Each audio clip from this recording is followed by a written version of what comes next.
Respiratory membrane, तो अब ये रेस्पिरेटरी मेम्ब्रेन का बहुत ज़्यादा आसान कॉन्सेप्ट है। वो ये होता है कि हमारे पास सिर्फ एल्विलाई जो होता है ना, हम लोग तो जो बचपन में, मेरा भी अभी अच्छा ये कॉन्सेप्ट हुआ ये चैप्टर पढ़ने के बाद, ये मतलब ये वाला टॉपिक पढ़ने के बाद, कि मैं भी यही समझता था कि एल्विलाई जो है वो हमारे पास एक्चुअली है ना वो रेस्पिरेटरी मेम्ब्रेन है। तो ऐसा नहीं है।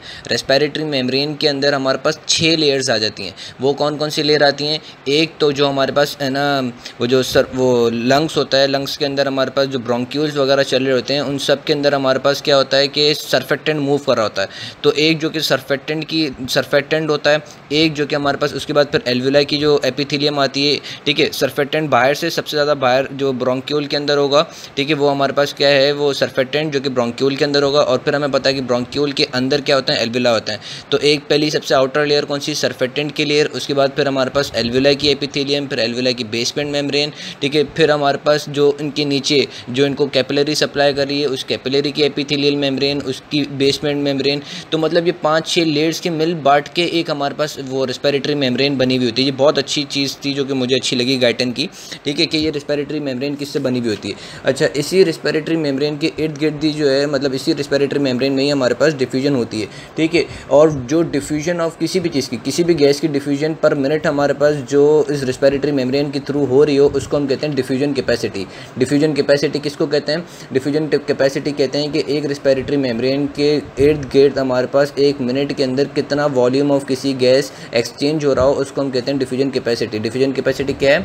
Diffusion capacity is the amount और volume exchange in 1 minute through respiratory membrane is known as diffusion capacity.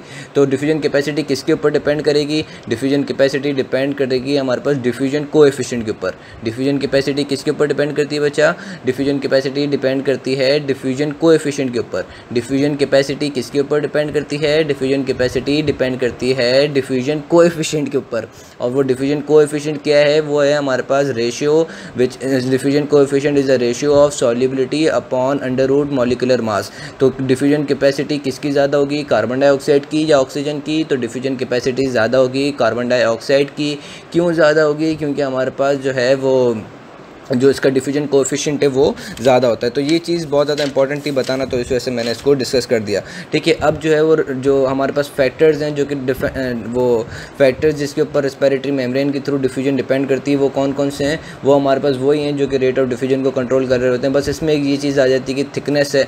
अब जितनी ज़्यादा थिकन होगी वो उतनी ज़्यादा हमारे पास लेस अलाउ करेगी चीज़ों को डिफ्यूज़ होने के लिए, ठीक है। इसी तरीके से हमारे पास जो डिफ्यूजन कोएफिशिएंट वाला बता दिया, कंसंट्रेशन वगैरह, मतलब ये बिल्कुल वही सोलो आसान वाली चीज़ें जो कि हर वो फैक्टर जो कि रेट ऑफ डिफ्यूजन को कंट्रोल कर रहा होगा, वही rate of diffusion across respiratory membrane को भी कंट्रोल कर रहा होगा। अच्छा, एक चीज़ और जो मैं बताना भूल गया था कि गैसेस के अंदर हम सिर्फ किसके ऊपर डिपेंड करते थे?